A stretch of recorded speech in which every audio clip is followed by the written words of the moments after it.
본 컨텐츠는 2022년 유럽혈관 외과협회의 만성정맥 질환의 진단과 치료 및 임상 실무 지침에 대한 가이드라인 리뷰 영상입니다.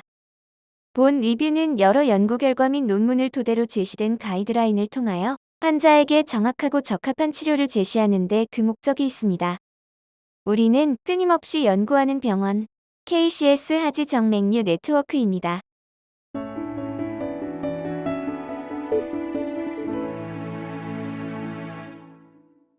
지난 편에서 대복제 정맥의 치료법 및 가이드라인을 설명해 주셨습니다. 공식력 있는 논문을 토대로 말씀해 주시니 꽤 많은 도움이 되었는데요.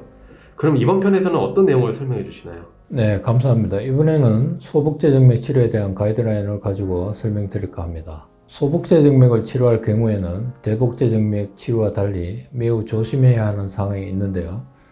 바로 신경 손상입니다. 해박적으로 정맥이 깊게 위치해 있고 변형도 많고 신경이 소복제 정맥과 같이 주행하기 때문에 세심한 주의를 요합니다.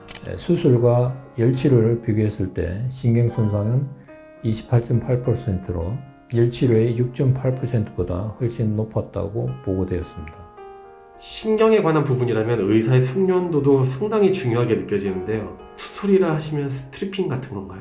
숙련도보다는 초음파에서 신경을 찾을 수 있어야 합니다. 신경의 위치도 사람마다 다르거든요. 아주 중요한 사항입니다. 비복신경 또는 장단지 신경이 소복제 정맥과 같이 주행합니다. 수술은 스트리핑을 이야기합니다.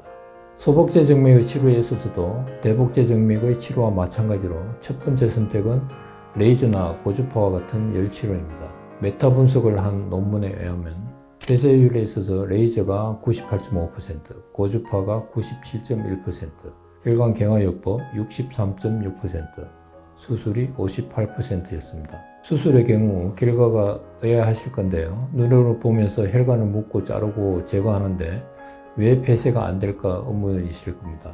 근데 우리 몸은 기계와 달라서 잘려진 부위에서 혈관이 다시 자라나게 되는데요. 혈관의 내면이 조직으로 노출되면 신생혈관들이 자라게 됩니다. 열치료는 혈관을 자르고 묶는 과정이 없고 정맥 내로 카테터가 들어가서 치료하기 때문에 새로운 혈관이 자라나는 부작용은 거의 없습니다. 이 부분은 재발성 정맥류 편에서 다시 자세히 설명드리겠습니다. 다음은 비열치료인데요. 소복제 정맥 치료에 있어서 베나실이나 모카, 초음파 가이드와 혈관 경화요법 등 비열치료는 열치료가 여의치 않을 시 대안이 될 수 있다고 권고하고 있습니다. 등급은 2B로서 아직까지 의학적 데이터가 부족해서 이견의 여지가 있는 정도입니다. 대복제 정맥에서 베나실은 등급이 2A, 모카는 2B였죠. 대복제 정맥의 경우는 논문이 많아서 의학적으로 검증이 많이 되었다고 보시면 되겠습니다. AASB 치료에 대해서 새롭게 추가되었습니다. 대복제 정맥 치료 후 8에서 32% 정도에서 AASV로 역류가 진행되어 새로운 정맥류를 만든다고 보고되고 있는데요. 그래서 대복제 정맥에 역류가 있어 치료하는 경우에 수술 전 AASV가 같이 관찰되는 경우 역류가 없어도 AASV를 예방적으로 치료하자는 의견도 있습니다. AASV의 경우 열치료가 우선적으로 권고되고 있고 직경 6mm 이하의 경우에는 초음파와 유도와 혈관 경화요법이 권고되고 있습니다. 나머지 비열치료에 대해서는 의학적 근거가 아직 부족하여 권고 등급은 없습니다. 하지만 실제 사이즈가 크거나 AASV가 대복제 정맥의 역할을 하고 있는 경우에는 대복제 정맥 치료에 준해서 치료를 합니다. 그 외 치료 방법 중에 복제 정맥을 제거하거나 폐쇄하지 않고 살려두는 방법이 있습니다. 대표적인 방법은 치바와 아스발이 있습니다. 이러한 수술법에 대해서는 2015년도와 변함없이 클래스 2B 등급입니다. 경험이 없는 의사가 시행할 경우에는 오히려 정맥류가 악화된다는 보고도 있습니다.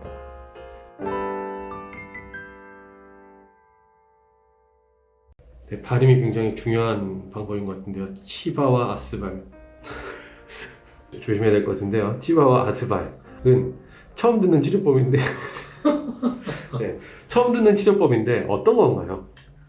치바는 1988년 프랑스 의사가 고안한 방법으로 역류 방향을 신부정맥 쪽으로 바꿔주고 튀어나오는 시작 부위를 복제정맥과 분리시켜줌으로써 서서히 없어지게 만드는 방법입니다.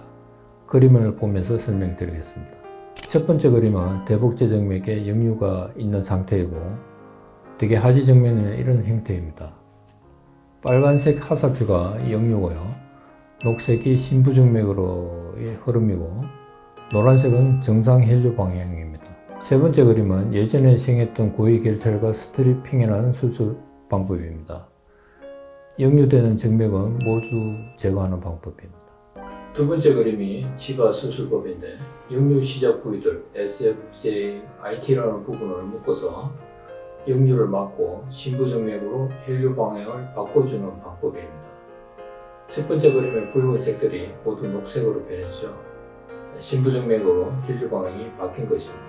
치바 수술 시 중요한 점은 초음파 검사를 아주 능숙하게 할 수 있어야 하고 혈류 역학적으로 이해하고 있어야 한다는 것입니다.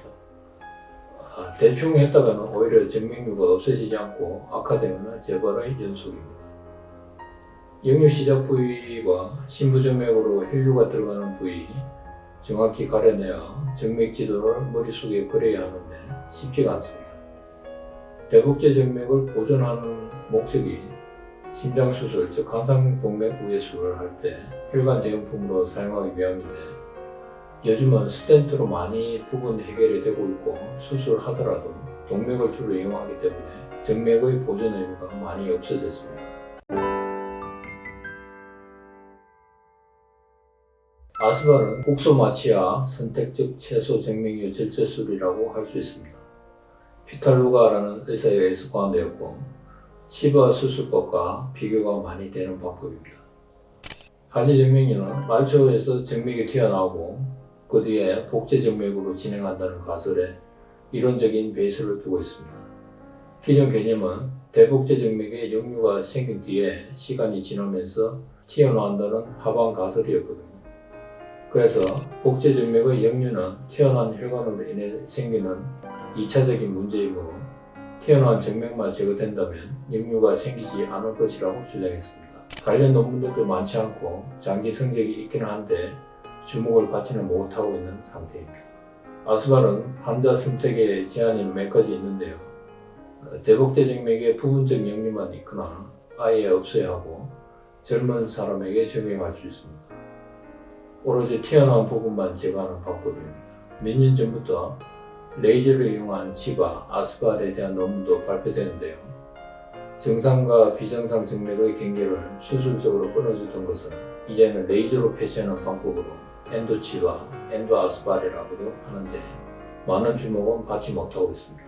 전편 대복제 정맥에 이어 소복제 정맥, AASV 정맥 치료에 대한 가이드라인을 살펴보았고 복제 정맥을 제거하지 않는 치료법에 대한 가이드라인까지 살펴봐 주셨는데 생각보다 어려운 내용이 많다 보니 다시 보기를 좀 많이 해야 될 것 같습니다. 네, 아무래도 전문적인 논문 내용에 알아두면 좋은 만한 내용을 압축하려다 보니 그런 면이 있지 않을까 생각해 봅니다. 치료 방법을 의사, 환자, 보호자와 함께 의사결정하는 방식을 Shared Decision Making이라고 합니다. 의사들은 이런 가이드라인을 중심으로 환자분들에게 각 치료 방법의 장단점에 대한 정보를 제공하고 환자분들은 자신의 요구, 선호도, 형편 등을 이야기해서 환자분에게 최선의 치료법을 찾는 것이지요. 어떤 치료가 가장 좋다고 할 수는 없습니다만 환자, 보호자분들과 주치의가 함께 고민한다면 좀 더 자신에게 맞는 치료법을 선택할 수 있고 수술 후 치료 만족도와 병 절감에도 도움이 되지 않을까 합니다. 정리하자면 의사의 일방적인 수술 방법 제시가 아닌 환자의 컨디션이라든가 니즈를 파악하고 보다 합리적인 치료가 이루어질 수 있도록 하는 방식 같은 것이겠습니다. 제가 잘 정리한 건가요? 네, 맞습니다. 오늘은 여기까지입니다. 다음에 또 다른 이야기를 가지고 만나 뵙겠습니다.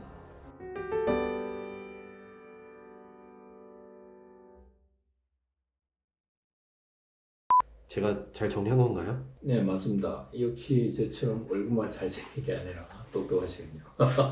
자, 다시 처음부터 하겠습니다. 뭐?